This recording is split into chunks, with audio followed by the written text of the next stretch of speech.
Assalamualaikum warahmatullahi wabarakatuh. Anak-anakku semuanya, kita bertemu lagi dalam pelajaran akidah akhlak. Semoga kalian semuanya selalu dalam keadaan sehat, dalam lindungan Allah. Amin.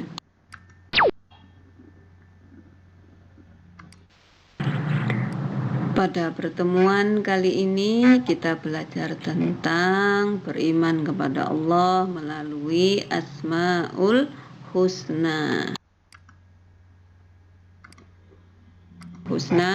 Ada beberapa indikator pencapaian kompetensi, silahkan dibaca dulu.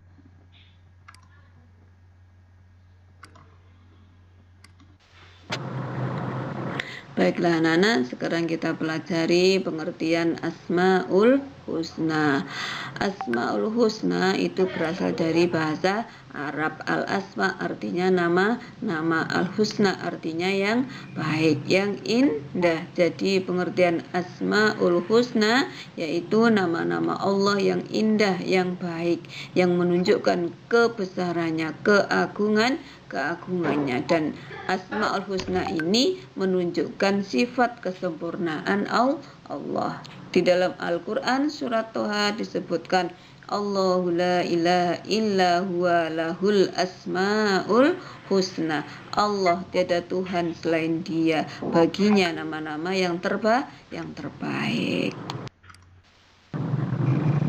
Allah mempunyai 99 asmaul husna, tetapi yang wajib kita pelajari di materi ini ada 10 asmaul husna.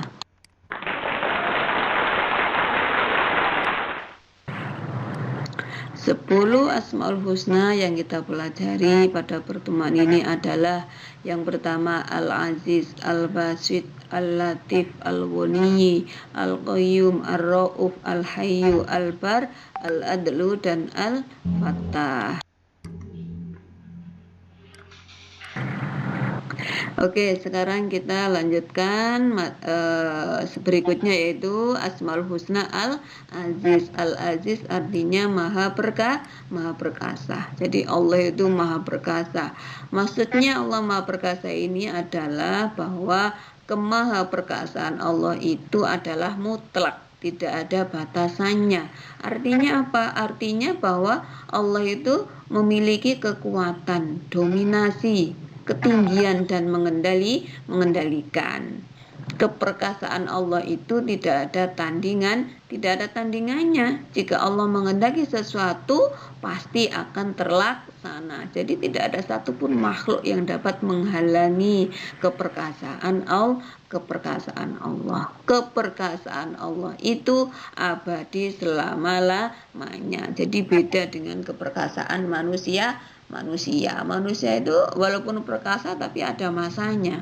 Tapi kalau Allah ini selama-lamanya, ya kan? Walaupun Allah itu maha perkasa, tetapi sifat keperkasaan Allah itu selalu diiringi dengan sifat kebijaksanaan Allah. Seperti dalam Quran surat Yasin disebutkan Yasin wal Qur'anil Hakim innaka laminal mursalin ala suratim mustaqim tanzilal azizir rahim. Azizir rahim, maha perkasa dan bijaksana. Jadi di samping Allah itu maha perkasa, tetapi keperkasaan Allah itu selalu diiringi dengan sifat bijaksana Allah, ya. Jadi bagaimana kita meneladani sifat Al-Aziz ini? Ya, kita harus harus tetap kuat, harus tetap teguh, harus tetap sabar dalam menjalani hidup. Jadi kita nggak boleh berputus asa dalam menghadapi berbagai masalah. Itu cara meneladani sifat Al-Aziz.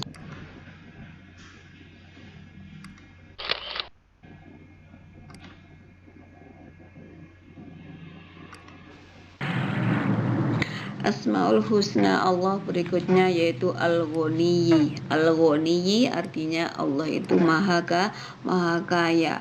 Jadi Bagaimana Allah nggak kaya? Wong Allah itu yang menciptakan seluruh alam beserta isinya. Jadi kekayaan Allah itu tidak terbatas, ya kan? Tidak memerlukan apapun dan siapapun. Jadi apabila semua makhluk ini yang Dia ciptakan ini semuanya mentaati segala perintah Allah, maka ketaatan makhluk ini tidak akan menambah kekayaan Allah. Pun juga sebaliknya, jika semua makhluk di dunia ini semuanya melanggar perintah Allah, ya kan, tidak mentaati aturan Allah, itu pun juga tidak akan mengurangi nilai dan kekayaan serta martabat Allah, seperti firman Allah di dalam Al-Quran surat Al-Baqarah ayat 267, wa'lamu annallaha ghaniyun hamid. Ketahuilah bahwa Allah Maha Kaya lagi Maha terpuji.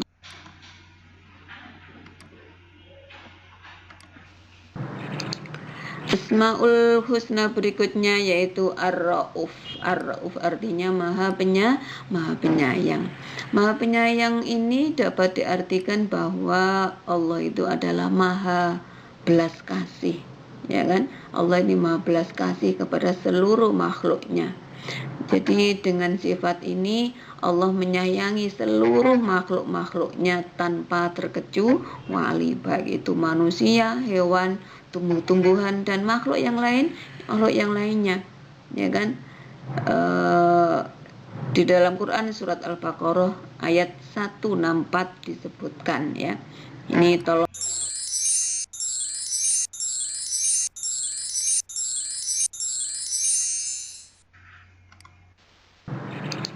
diberikan kepada manusia, ya. Jadi bagaimana agar supaya manusia bisa menerapkan Asmaul Husna Ar-Rauf ini dalam kehidupannya? Ya, kita sebagai manusia harus saling menyayangi antara satu dengan yang lainnya tanpa membeda-bedakan golongan, ras dan adat istiadat, ya kan? Seperti Allah menyayangi seluruh makhluknya di muka bumi ini.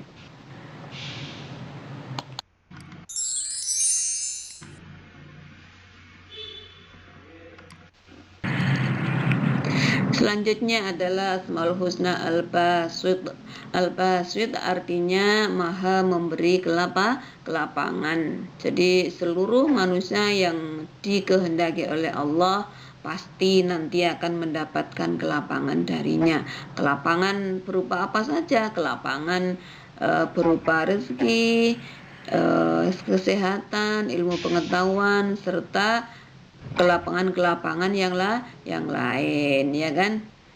Jadi Allah itu betul-betul Maha melapangkan kepada seluruh hambanya. Lalu bagaimana cara mensikapi atau cara bersyukur atas nikmat Allah ini?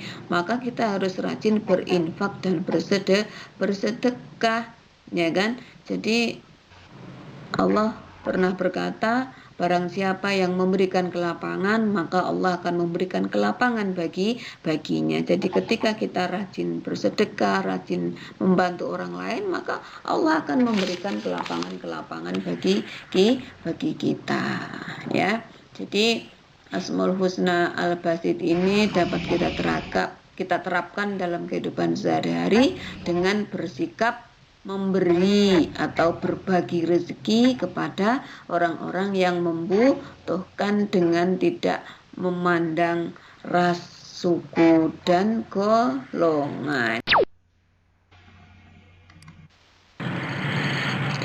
Kita lanjutkan Asmaul Husna berikutnya yaitu Al-Bar. Al-Bar artinya Maha Pemberi kebaikan. Hanya Allah yang mampu memberikan kebaikan kepada makhluknya. Sifat Maha Pemberi kebaikan ini juga merupakan tanda-tanda kebesaran Allah. Di dalam Al-Quran surat Tur ayat 28 disebutkan, inna kunna min qablu nad'uhu innahu huwal barrur rahim, yang artinya sesungguhnya kami dahulu menyembahnya, sesungguhnya dialah yang melimpahkan kebaikan lagi maha penyayang.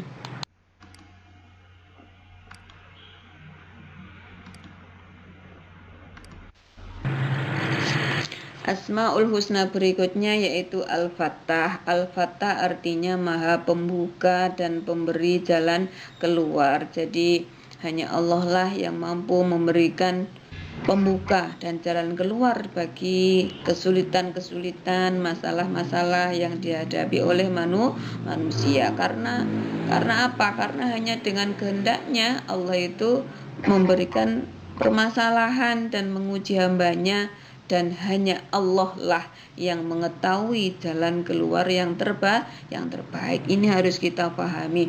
Allah yang berkehendak memberikan permasalahan, ujian-ujian bagi hambanya, maka Allah pula lah yang mengetahui jalan keluar yang terbaik, ya kan?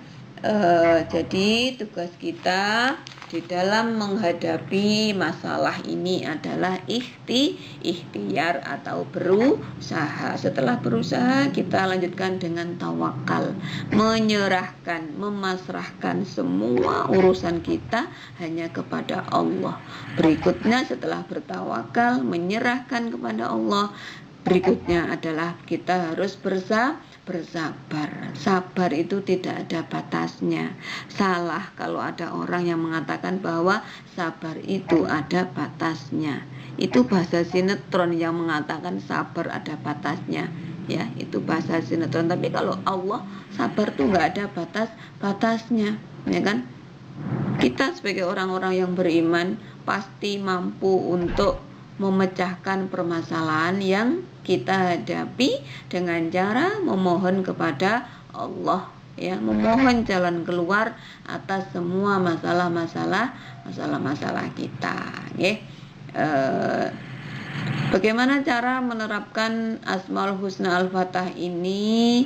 Yaitu kita harus membuka pintu hati dan kasih sayang, atau memberikan pertolongan kepada orang-orang yang lemah. Jangan sampai kita menyakiti orang lain, dan kita harus berusaha sebaik mungkin untuk menyelesaikan permasalahan yang kita hadapi, dan kita hanya minta pertolongan hanya kepada Allah.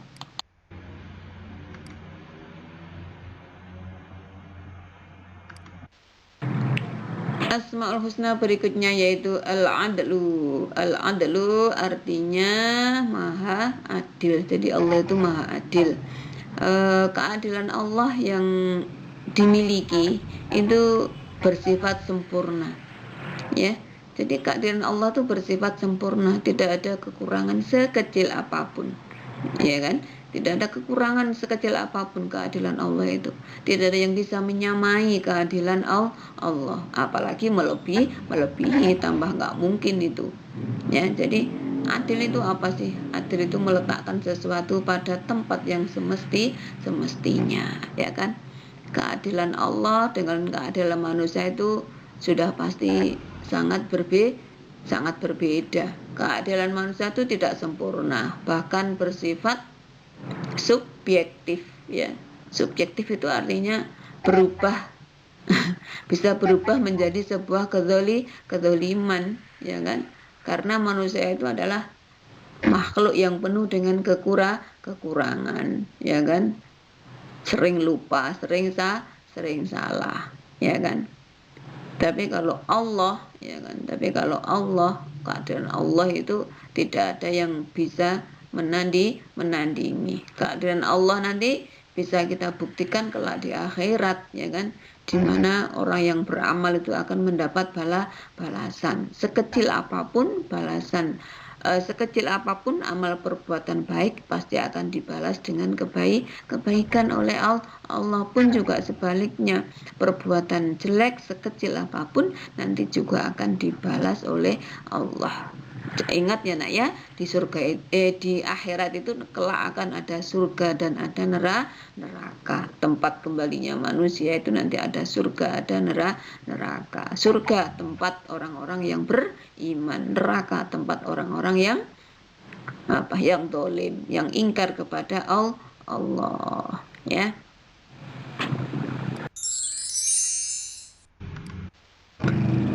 Selanjutnya adalah al-hayyu, artinya maha hidup, ya kan? Maha hidup. Hidup Allah itu tidak sama dengan hidup kita atau makhluknya.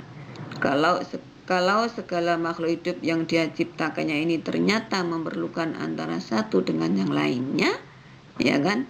Maka hal itu pasti tidak akan terjadi pada Allah al-hayyu, artinya yang maha hidup. Kalau kita manusia itu pasti bergantung dengan manusia yang lain. Kenapa? Karena kita ini makhluk sosial, nggak mungkin tidak membutuhkan orang lain. Kita makan, kita pakai baju, semuanya butuh orang lain, ya kan? Tapi kalau Allah itu al-hayyu, zat yang maha hidup.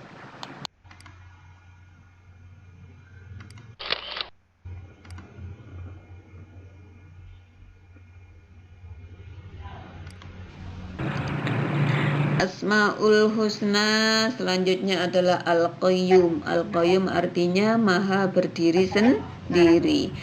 Artinya bahwa Allah itu tidak pernah membutuhkan bantuan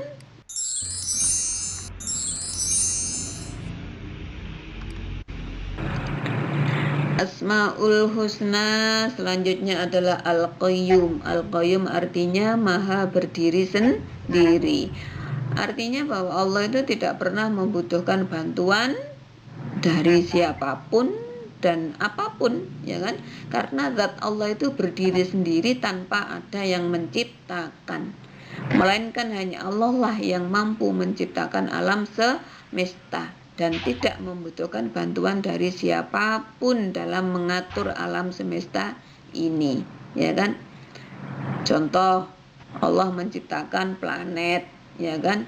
Planet yang mampu beredar mengelilingi matahari tanpa pernah ada tabrakan, ya kan? Jadi ini betapa Allah itu al-qayyum, ya kan, dalam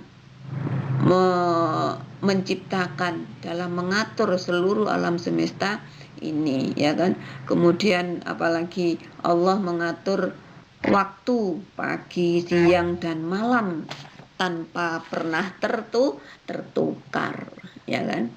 Itu menunjukkan bahwa Allah itu al-qayyum, ya kan? Allah tidak hanya mengatur alam semesta ini, tetapi Allah juga mengatur makhluk-makhluk yang ada di alam gaib seperti malaikat, jin, setan, surga dan neraka. Yang tidak ada yang mampu melakukan semuanya kecuali Allah. Allahu la ilaha illa huwal hayyul qayyum. Allah tidak ada Tuhan yang berhak disembah melainkan Dia yang hidup kekal lagi terus mengurus makhluknya. Nah, kita sebagai orang yang beriman, kita dapat menerapkan Asmaul Husna Al-Qayyum ini dengan cara yaitu selalu berusaha dan percaya pada kemampuan diri sendiri. Jangan hanya menggantungkan diri pada orang lain. Misalnya kalian sebagai pelajar, belajarlah mengerjakan tugas, soal-soal dengan secara mandiri.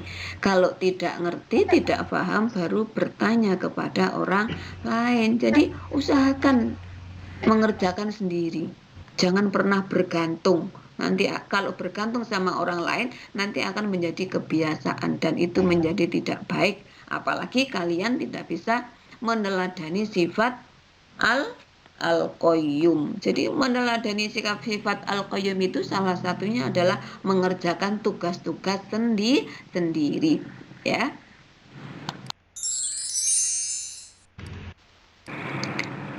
Asmaul Husna yang terakhir yaitu Al-Latif. Al-Latif mempunyai arti maha lembut, maha halus. Artinya bahwa Allah itu memiliki cinta kasih yang sangat luar biasa, yang sangat halus, ya kan, kepada seluruh hambanya, dan pemberian rezeki yang nikmat kepada hambanya. Demikian penjelasan dari saya tentang 10 Asmaul Husna. Saya akhiri. Wassalamualaikum warahmatullahi wabarakatuh.